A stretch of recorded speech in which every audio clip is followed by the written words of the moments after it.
Okay. So chapter 10 everyone. يلا تحفوا اللي قاعدين يسولفون. أنا جاي من إجازة مو شفتوا بعض أمس يعني. أنا جاي من إجازة والسواليف كثير بس أنا صوتي إنه موضوع التنزيل صعب شوي. هاي تحفة لولو؟ Okay. So chapter 10, thinking in objects. Alright. We have already seen how we can create classes and create objects from these classes. Now, chapter 10 and chapter 11 is going to talk about the relationships between the classes. Mainly chapter 11. Chapter 11 is the most important chapter. Right. In this chapter, right. So you see the advantages of object-oriented programming from the preceding chapter, chapter 9. This chapter will demonstrate how to solve problems using the object-oriented paradigm. And we will see a problem that we used to just solve using like, take input from the user, do some calculations and that's it. We can actually use object-oriented design to solve the problem in a better way. Right. Before that, let's talk about class abstraction and encapsulation. Right. What is class abstraction? Class abstraction means to separate class implementation from the use of the class. And this is very apparent when we use any class from the Java library. If you use any class from the Java library, do you need to know the exact implementation of that class? Do you need to go and open the class and look at the constructors? Do you need? No, you don't need to do that. You can just create objects from those classes without having the need to know exactly how that class was written. And this is what we mean by class abstraction. We have been doing this so far. The creator of the class provides a description of the class and lets the user, whoever wants to create objects from this class, know how they can be used. The user of the class does not need to know how the class is implemented. The detail of implementation is encapsulated. Is encapsulated meaning hidden from the user. And this is it. Class implementation is like a black box. خلاص, we just know, give me what do I need to know to create the object. I need the constructor, I need the methods, that's it, done. I don't need to know how the constructor is written or how the methods are implemented. I don't need to know any of that. But let's look at this example. Now, there is nothing new here, nothing at all. We have the loan class. What does the word loan mean? What's loan? Loan, come, very good, loan, come. Okay. So we have the loan class, and then we have a very simple class that is testing the loan class, meaning creating an object from this class. This is what we mean by class abstraction, separating the implementation from actually using the class. And this is what we have been doing so far. And again, this is nothing new. Right. Before we look at the class, let's very quickly look at the description in the UML diagram. Loan has how many data fields?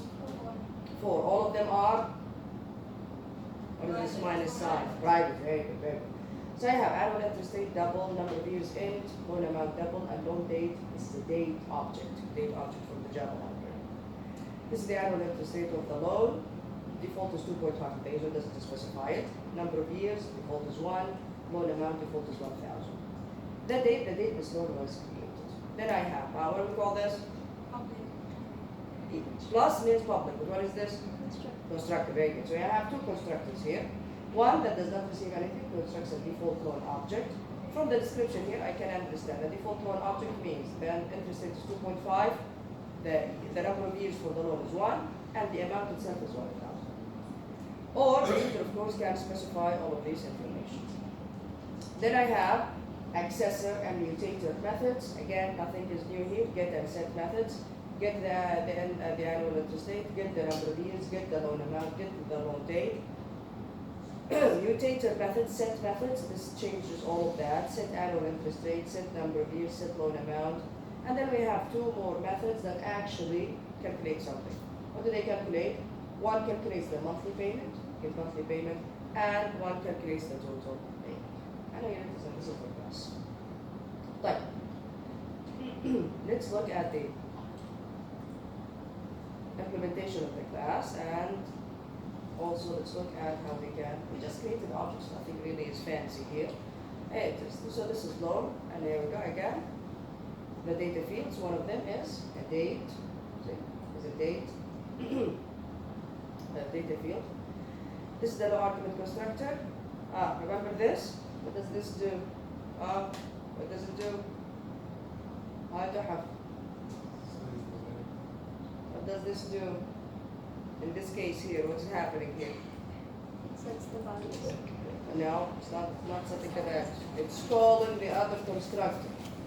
This constructor is calling the other constructor.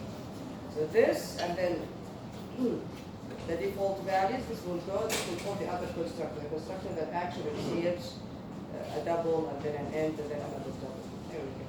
So the other constructor sets the data fields and also creates the date object. Here we go. Right, since the date object, again, we saw the date class before. Since I did not specify anything here between parentheses when I created the date object, what is the date for this object? Same as Today's date. Today's date. Huh? What is it? No? Every time you run it, it will create a new date object. The date class, we saw the date class from before. If you don't specify anything, it will create the date object representing and the time when this date was created. Right. Then I have the get methods, get and set for annual, get and set for number of years, get and set for the loan amount, and finally I have the get monthly payment. We've seen this formula before, how we can calculate the monthly payment. And the total payment, again, we've seen this before. Right. So this is the class. Again, nothing is new here. I'm just going through the class so that we can, uncover the amount of, or let's just say, clean up the dust, that has accumulated over the past 3 weeks. Okay? Right. Yeah, let's create objects from this class. Yeah, here we go. So this is test code class. How is this? Scanner. Very good. What do we do with the scanner? Huh? What is it? What do I do with the scanner object? Ask the user for input. Very good. So reading input from the user. Here we go. So create my scanner object here. I ask the user, I want the annual interest rate. Now, read it, put it in annual interest rate. I also want the number of years. Read it and put it here. I also want the loan amount. And finally, I'll create the loan object. So loan, new loan, using the values from the user. What did I just do? I just print, again, this is a very simple example. I just printed, so the loan was created on loan dot get loan date. This will go to get loan date. Where is get loan date? That is it, here you go. Get loan date, that's at the beginning. Get annual number of years, here with loan amount, set, get monthly payment. Yeah, here it goes. Get loan date. Get loan date returns loan date, which is of the type what? Date. Have the tilde date.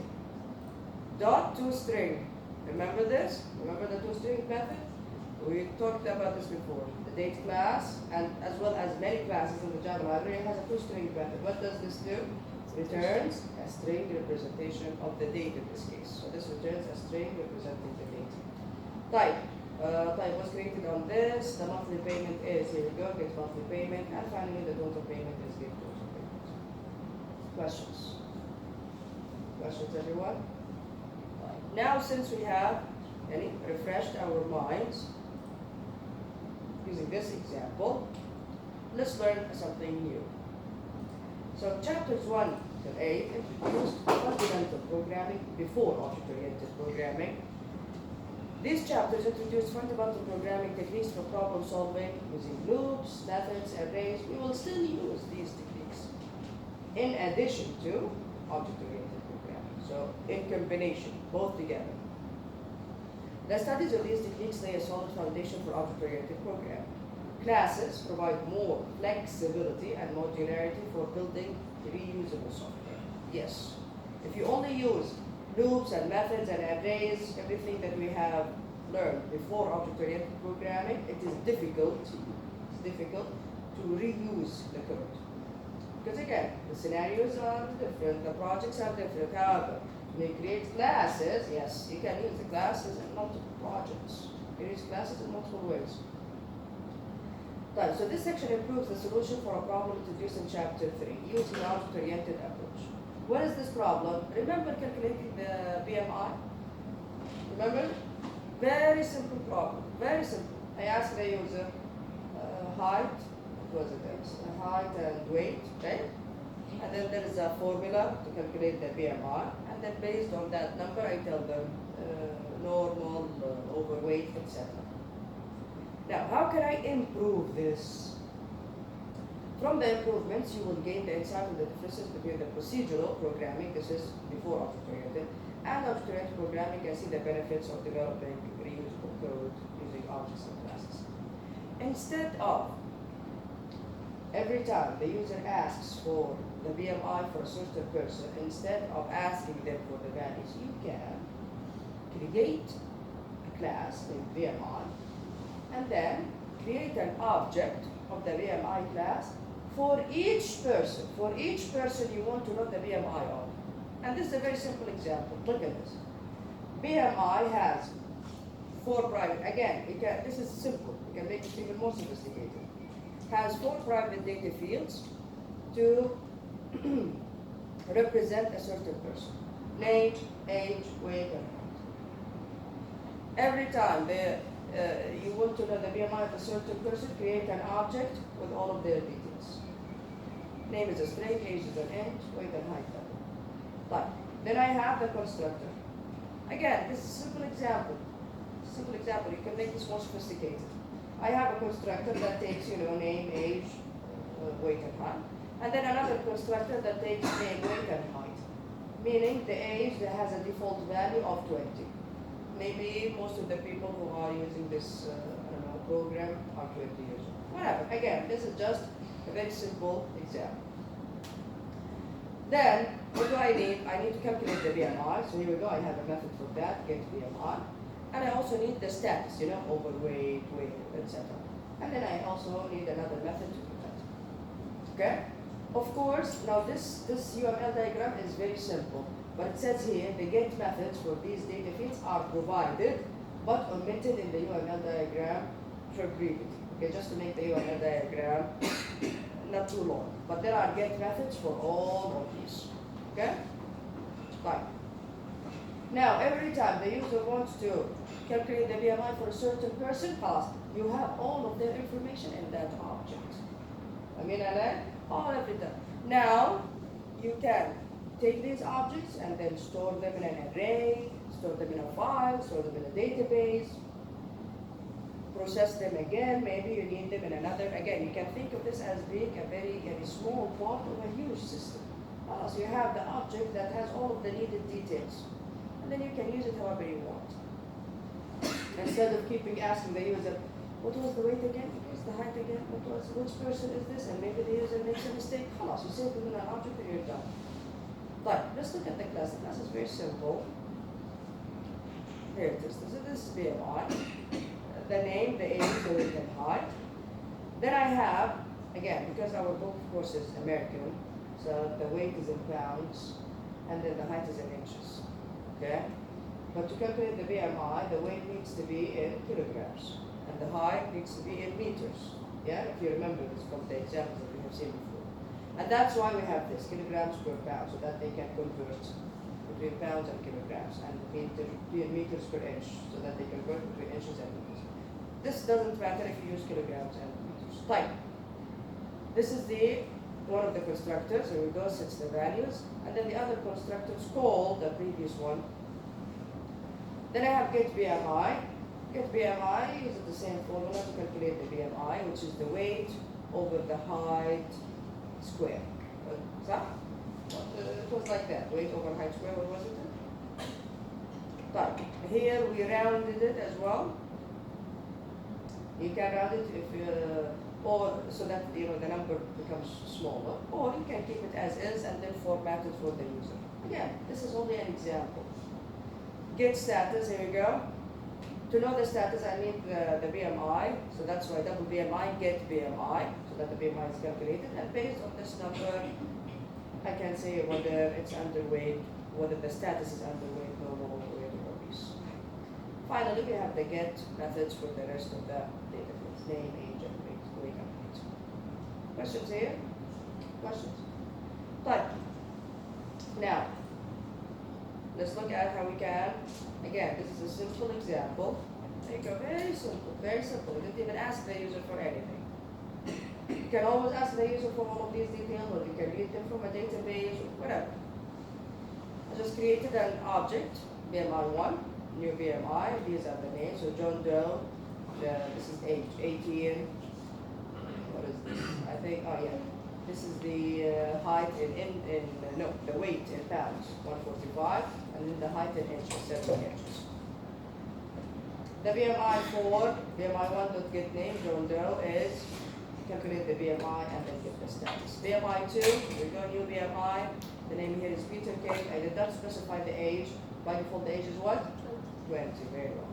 215 is the weight in pounds, and 70 is the height in inches, and the same thing. Questions here? Again, a simple example, very simple example. Got it. Question about the BMI class. Again, did we learn anything new? Not really. Like, here we go. This is where we start to learn something new. Class relationships. We have association, aggregation, composition, and then inheritance. Inheritance is the most important relationship between classes. We will learn about it. Why does it say 38 here? It's in chapter 11. Doesn't matter. This is a typo. It's in chapter 11. So the inheritance is the most important relationship between classes in object-oriented programming. We'll learn about it inshallah in chapter 11. So let's start with association. What is association? A general binary relationship that describes an activity between two classes. Meaning something like this.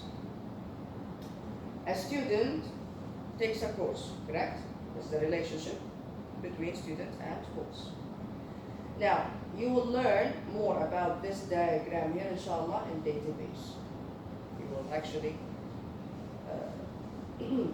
draw these diagrams and then create relationships between the different classes, different tables, etc. Like, student takes course. Star means many. So student takes many courses. Course is taken by 5 to 60. 5 is the minimum, 60 is the maximum. In our university, if I say if for one section, well, it is high this semester. Like I have over 50 in one section. That's what happens. Yeah, so the maximum is maybe 51 or 50, something like that. Minimum 10 maybe. Okay? Like, what else? Faculty teaches course. Faculty teaches 0 to 3 courses. Maybe the faculty doesn't teach any courses. Or the faculty member can teach up to 3 courses. A course is taught by how many faculty members? 1. Not necessarily. In our university, a course can be taught by more than 1 faculty member. Alright, so this is what we mean by association. There is a relationship between classes. Now, how can we do this? How can we implement this? We can implement this in different ways. For example, inside the student class, we can have an array of courses. Right? Student takes many courses. So inside the student class, we can have an array of courses. At the same time, inside the course class, we can have an array of students. This course is taken by which students? You can do them both, or you can do one of them in this. How to implement this can be done in different ways, depending on the problem that you solve. The same goes for faculty and course. So this is association. You can use arrays, or you can use something more flexible like array lists. Inshallah, we will learn about array lists later on. But what about aggregation and composition? Composition is a special type of aggregation, meaning it's the same thing. It's the same thing. Composition is actually a special case of the aggregation relation. Now, what is aggregation? Aggregation models has a relationship, ownership, and represents an ownership relationship between two objects. The owner object is called an aggregating object, and the class is an aggregating class. The subject is called an aggregated object, and its class an aggregated class. Like what? Student and name. Student has a name. Huh? There's an ownership here. Student owns the name. Student has an address. Again, there's an ownership here. There's an ownership relationship. So the relationship here is called aggregation. طيب, what is the difference between aggregation and composition? So when you draw the relationship between the classes, you use a diamond shape. If it's aggregation, the diamond shape is not filled in, it's empty. If it's composition, the diamond shape is filled in, is shaded. Like the difference. The difference is that in composition, the existence of the other object is dependent on the existence of the first one. Yeah. Can I have a name without a student? No. Anyway, so a student has a name, the relationship here is composition, because the name cannot exist without a student. طيب, what about the address? Can I have an address without a student? Yes, no problem. I can have an address and without a student. So the relationship here is aggregation. So what is the difference again? Composition, the existence of the object is dependent on the existence of the first one. I cannot have a name without a student. Student has a name. Aggregation, no. Right. Either the two objects can exist on their own, no problem. Now, in most books, they don't really differentiate between aggregation and composition. And because composition is just a special case of it. They just call it composition and that's it. But they don't really differentiate between it. Like, how can we do this in code? Very simple. An aggregation relationship is usually represented as a data field in the aggregating class. And we have seen this before. Look at this. There we go. I have the class name. It has its own, data fields and methods, etc. And I also have the class address. It also has its data fields and methods, etc. All of them. Inside the class student, I have a data field of the type name and another data field of the type address. This is how I can implement the aggregation or the composition relationship. Okay, as data fields. Questions here, everyone? Questions? Questions? Right. So this is the aggregating class, and these are aggregated classes. So again, since aggregation and composition relationships are represented using classes in similar ways, many texts do not differentiate them. They call them both composition. Can you have aggregation between the same class? Yes, you can. Aggregation may exist between objects of the same class. For example, a person. So if I have a class named person may have a supervisor. Supervisor is also a person. So supervisor is also a person. So something like this. See? Person. See? It's the same class. Inside the person class, I have a data field of the type person. See what's happening here? A data field of the same type as the class. We can do that. No problem. What if a person has many supervisors? What happens if a person has several supervisors? Something like this. We can have an array of the type person inside the class person. Understand what's happening here, everyone? Yeah? حتى هذا النص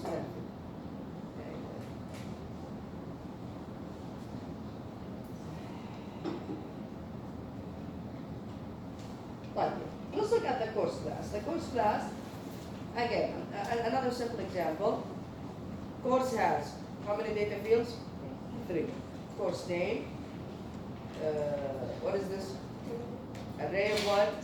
Strings. Very good. Array of strings. Name students. And then an n number of students. Right.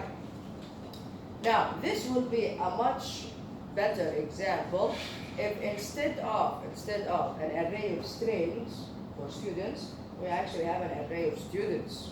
And we have a class student, and then we create an array of objects, of student objects inside the course class.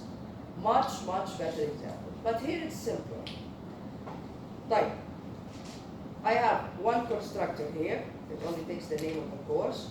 Then I have get course name. What else do I have? I have add student, drop student, get students, this returns the array of students, and get number of students, this returns the number of students. Okay? Alright. Let's look at,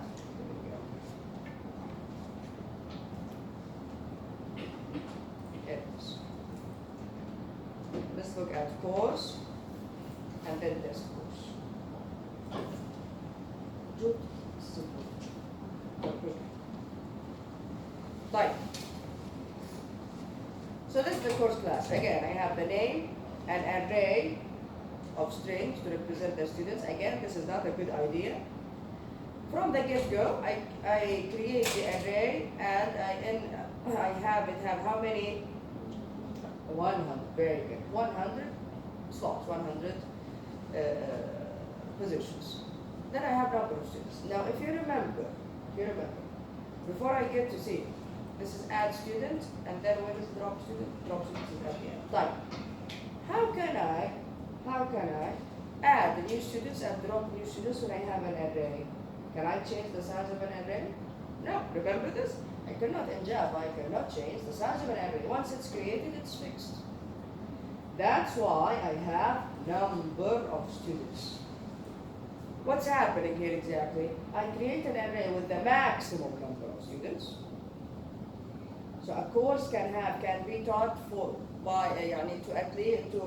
at most 100 students. Then keep track of how many actual students this course has using number of students, not the length of the array. The length of the array is fixed. I cannot keep changing it. I cannot make the array smaller or bigger. Type. So for the method add student, what do? What is number of students at the very beginning? 0. Very good. Remember, when data fields of primitive type, of numeric primitive type, has the value of 0. Alright, so from the get-go, students add. Number of students is 0 to begin with. Add 0 is student. There we go. I'm adding students. Then number of students plus. Now number of students is 1. Next time, students add 1 student. Then increase the number of students by 1. You see what's happening here? Right. So this is how I can add students to the course. Again, this is one way of doing it. Like, what about drop student? I don't have the implementation for it. How can I drop a student from a course in this class? How can I drop a student from a course in this class?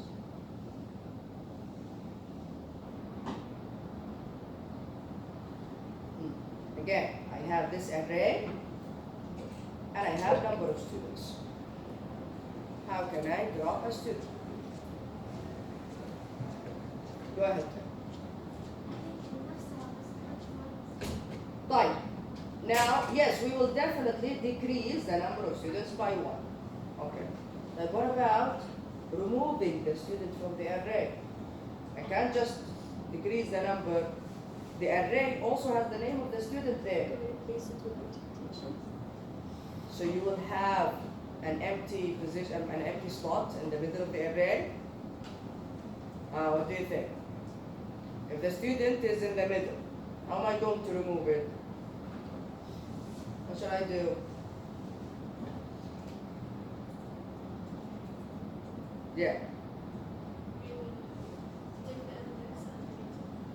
You cannot. Okay, so you'll delete the student from this position, from this index. But the index now is empty. You leave it empty, it's in the middle. There are students here and there are students here. Huh? We don't have that with arrays in Java. What do you have to do? Again, you need to keep the array. You can't have anything. Okay, if you are going to decrease number of students by 1, and then the student is in the middle of the array, you remove it. Next time you add a new student, where is it going to be added? It's always added at the end, صح? You decreased it, but the student that was removed is in the middle. What will happen? You will override one of the students that are already there. فاهمين ايش قاعد تصير؟ You decreased it, but then the student was in the middle. So what do? You create another array.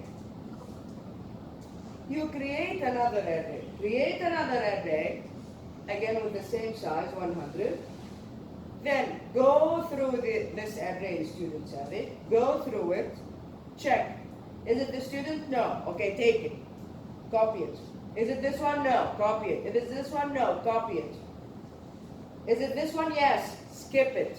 Do not take it. Do not copy it. And then continue. Take the rest. Now, the new array is the array that represents all of the students. Okay? And of course, decrease number of students by one. This is how you can do it. Later on, inshallah, we will learn about array list. Array, and we're using array list, you can increase and decrease the size. Yeah. Drop student, you receive the name. Here it is. Drop student has the name. Receives the name of the student. You get it? Of course, yeah.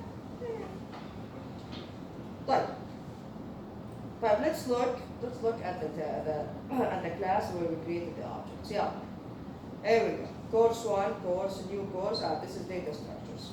The other course is database systems. Very well. Yeah. Course 1 dot add students, Peter Jones. Then Chandra, then Jessica. Course 2 has who and who? Peter and Kim. Very good. Number of students in course 1 is what? How many? 3. Very good. Then get the students. The students array. There we go. So string students, course 1 dot get student. Go over them. And then print the names of the students in from the first course. Number of students in course 2 is what? 2. Again, this is a very simple example of how we can use this class. Questions? Questions? All right. Stack of integers. Now, make sure to study this example, everyone. You will inshallah learn more about stacks and data structures, but make sure to study. It's a simple example, by the way, but it will tell you about push and pop. We've already covered this before. Just make sure to study it. So this is stack of integers. Then we have wrapper classes. Wrapper classes. What are wrapper classes? Wrapper classes, for every, think of it this way. For every primitive data type, what are primitive data types? Who can tell me? What are primitive data types? What are primitive data types?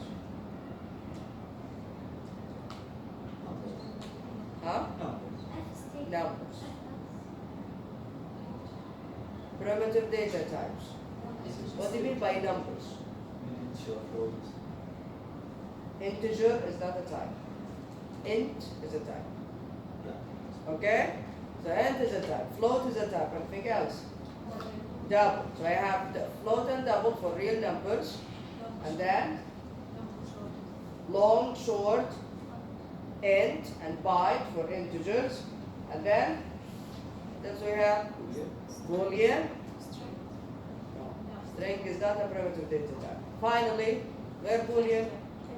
Char. Very good, char. Here we go. So for each of these 8 primitive data types, there is what we call a wrapper class. There is a wrapper class. And the names of the classes are straightforward. You just take the name of the primitive data type. If it is shortened, make it long, and make sure that the first letter is capital. There you go. Boolean, capital B. Instead of char, character with capital C. Short, capital S. Byte, capital B. Instead of int, integer, capital I. Long, capital L. Float, capital F. and double capital T. Very well. طيب, note, the wrapper classes do not have no argument constructors. They do not have no argument constructors. Yani when you create an object of any of these types, you need to specify something for the constructor. The instances of all wrapper classes are immutable. When you create objects of these classes, these objects are immutable. Yani they cannot change once you create them. That is, their internal values cannot be changed once the objects are created. Fine. Here we go. This is the integer wrapper class. It's inside the java.lang package.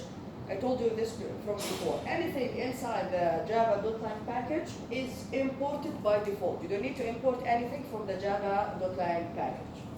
So this is the integer class. This is the double class. And then they have similar methods. Type.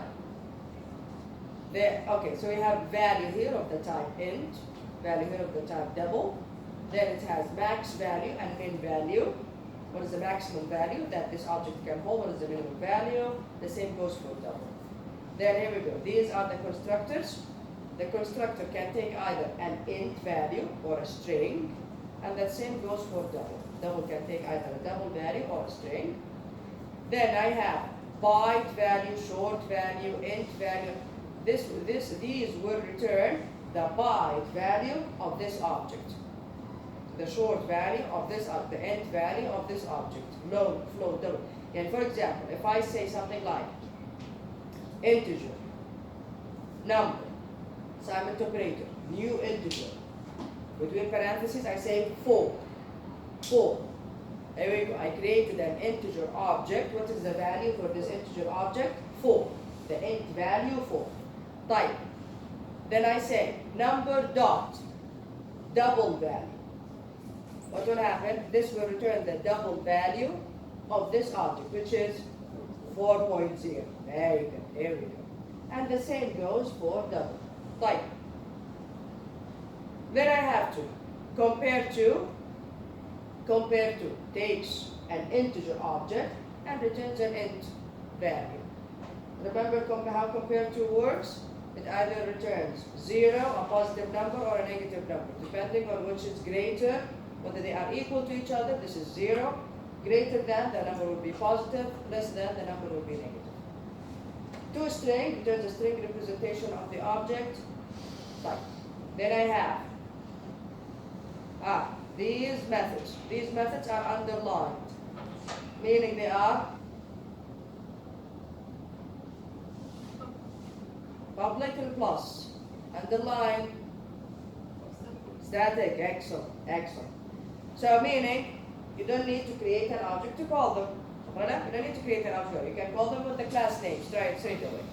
So I have value of and parse int. Remember them? Remember parse int and parse double? Remember those? When I say integer dot parse int or double dot parse double, what did they do? What did they do? There you go.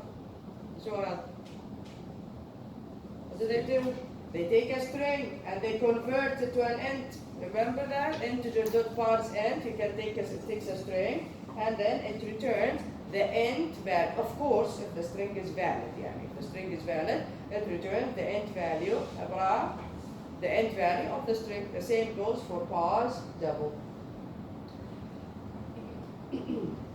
Type.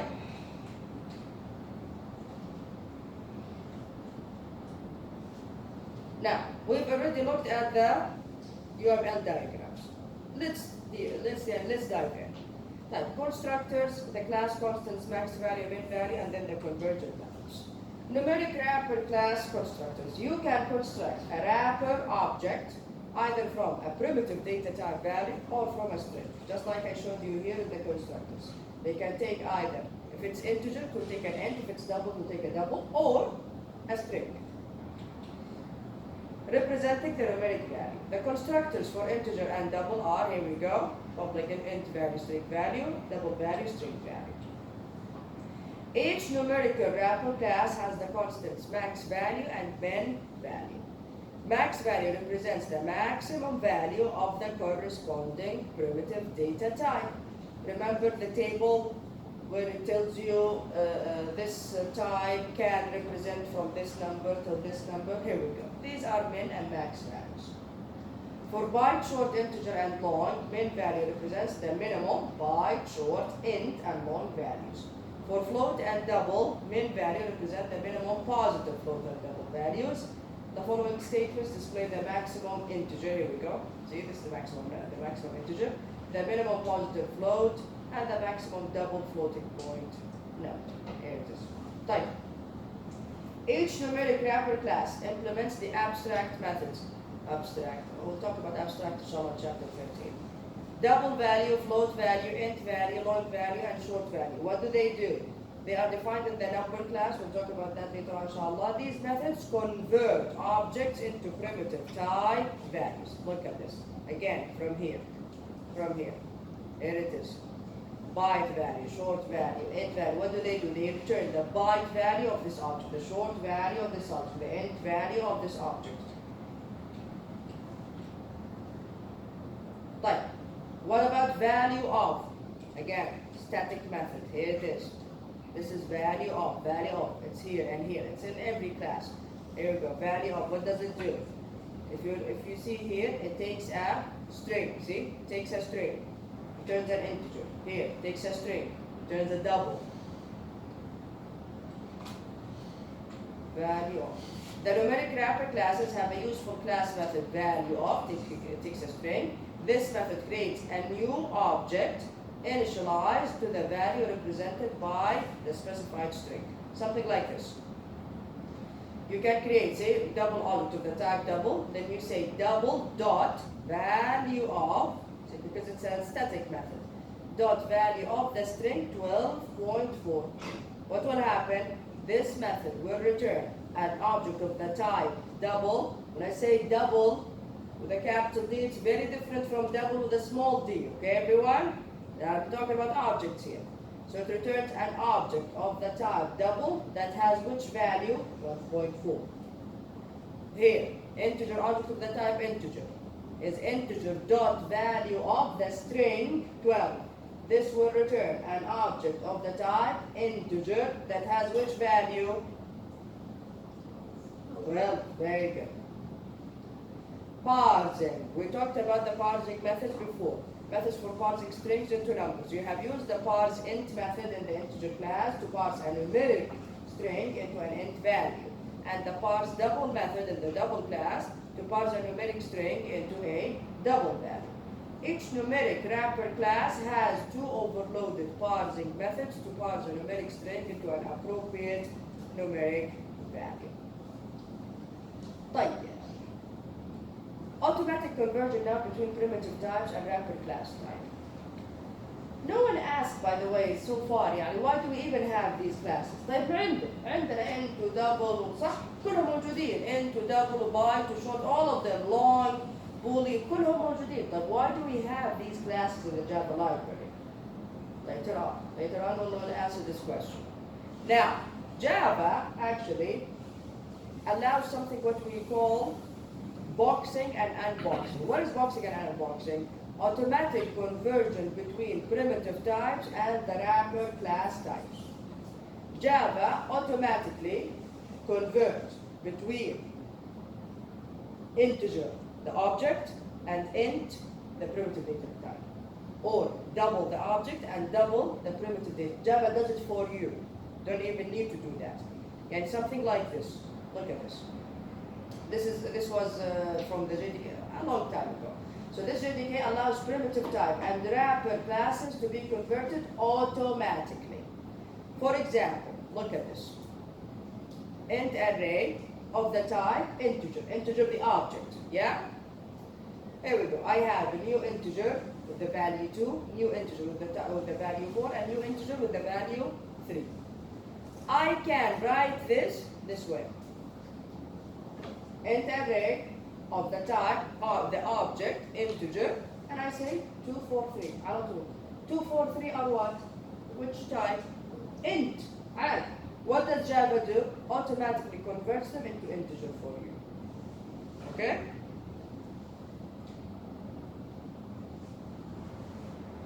Right. So what happens exactly? So when this happens here, when you put an int, and then this int is, you put it inside an array, or not necessarily an array, you need it to be converted to an integer type. What does the Java compiler, or the Java virtual machine, sorry, does? It, what we call boxes. Boxes means creates an integer object for these values automatically. It boxes the value inside an object. That's why we call it boxing. Right. The other way around, unboxing. Unboxing meaning taking the value out from the wrapper object. Boxing is creating the object. Unboxing, removing, taking the value out of that object. Something like this.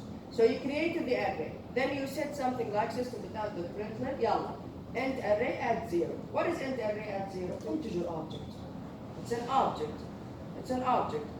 What happens? Can I print an object straight away? How am I going to print an object? It's not a string. Println takes only strings. What happens?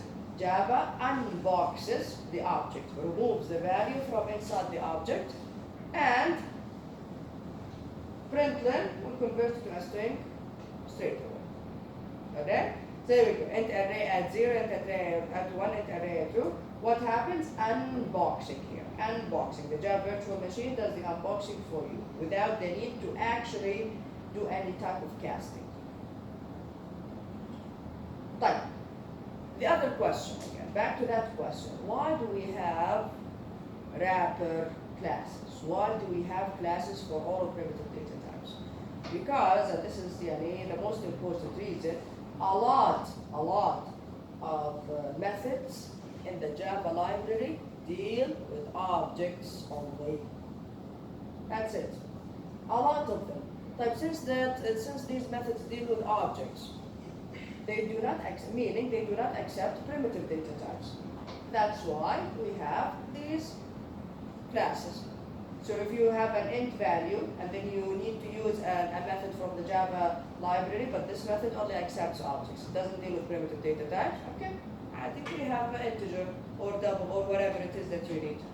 Create an object for that value, that way you can use that method. And inshallah we will learn more about that in the next chapters.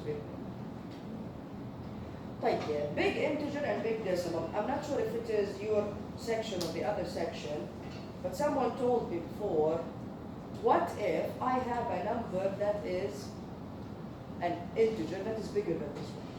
This is the maximum value that an int can hold. Unsigned. Okay? Huh? Is it unsigned? Is it unsigned? Signed? Signed. What do you sign? S-I-G-N, signed and signed by the... What do you mean by signed? It's a representation of numbers. Oh, okay. دي بالطريقة اللي هذا هذه 2 1 4 7 لكن 9 2 Okay. ما هو تعتبر signed. Okay. Yeah. It's not about that. It's actually about how big the number can, how much memory this number requires. Okay? Like. So this is the maximum integer. Okay? This is it integer? Yeah. Well, basically this is long. This is of the type long, if I'm not mistaken. I need to go back and look at the table again. So if I look at the largest type of primitive data types when it comes to integers, it's long. Long has a maximum value. Like what if I have an even bigger number than that? Or it also has a minimum value. Like what if I have even a smaller number than that? And the same goes for float and double. We have these classes in the Java library. Big integer and big decimal. So if you need to compute with very large integers or high precision floating point values, you can use the big integer and big decimal classes. And where is it? It's in the java.math package. Of course, you need to import it. Both are immutable. Once you create the object, you cannot change its value. Both extend. Okay, I'm not sure why they talk about inheritance in this, yeah, in this chapter. We don't even cover it yet. Both extend the number class. We'll learn what this means inshallah in the next chapter, and they implement the comparable interface. And then again in chapter 13. Type. Now this is a simple example. Big integer. If you have this number, see how long this number is? Yeah? You cannot put it in an int or a long or whatever. What do? Import java.math.big integer. Yeah, create an object. A of the type big integer, new big integer. You cannot write the number as is. No, remember, when you write the number, when you write any integer, the value inside your code, how does the compiler deal with it by default? As an int. Very good. Big integer, the constructor only takes strings. So you put it as a string like that. Okay? B of the type big integer, new big integer. It can be, of course, a very long number or a small number. It will work either. Then I have big integer C. Now, since these classes deal with very big numbers, we cannot, of course, and since they are objects, we cannot, of course, use regular mathematical operators with them. We cannot use plus and asterisk, and minus, etc. with them. That's why they have their own methods to do mathematical operations. Something like this. A dot multiply B. A dot multiply B. You have 2 minutes. What will happen? A dot multiply B will take the value of A, multiply it by the value of B, and returns it as a big integer object. Now it is assigned to C, which is this value. Okay? Fine. The same goes with big decimal. With big decimal, you can represent what? Real numbers. There you go. New big decimal 1.0, B, new big decimal 3, A dot divide. There we go. Again, another method, but this one is for division. What will A dot divide? B 20 big decimal to round up. Okay. What happens after you divide it here? You can round it up. Or you can skip this, don't worry about it. Right, so this will divide B by 20. And then returns it to C. Yeah. So these are big integer and big decimal. What else? What is this? String.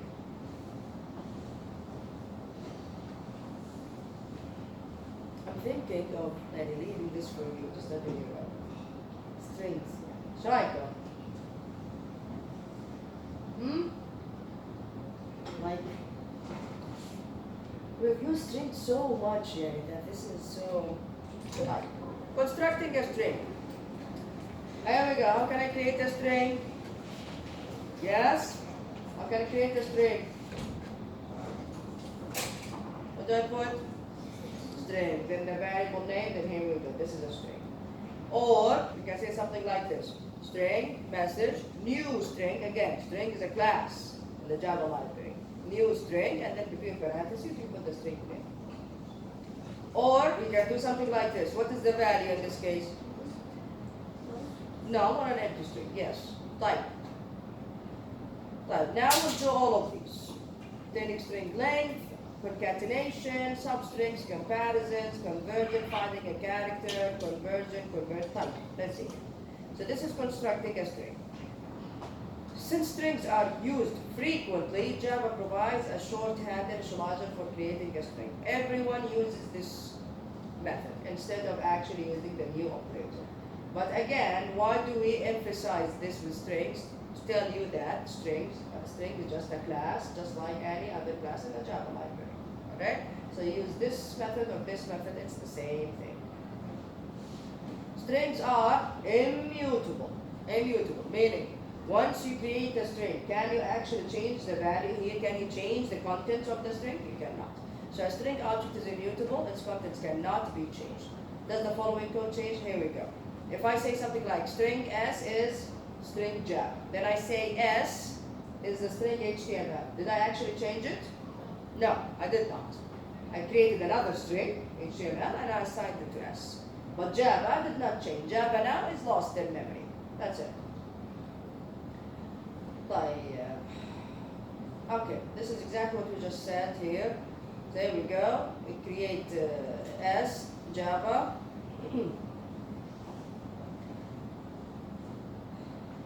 So after executing it, here we go. S is referencing the string Java in memory. And then when we said S is HTML, now it does not, Java is lost from memory forever. It is garbage now. It is going to be collected by the Java virtual machine. Now S is assigned to HTML. Like intern strings. Did I have this example? No, it's the other section actually. Alright. What does this mean? What are intern strings? Khaled, just give 1 minute and just finish this section, then we can read. Intern strings. Since strings are immutable and are frequently used, what does the Java virtual machine do? To improve efficiency. Efficiency, when we talk about efficiency, we mean time, and we also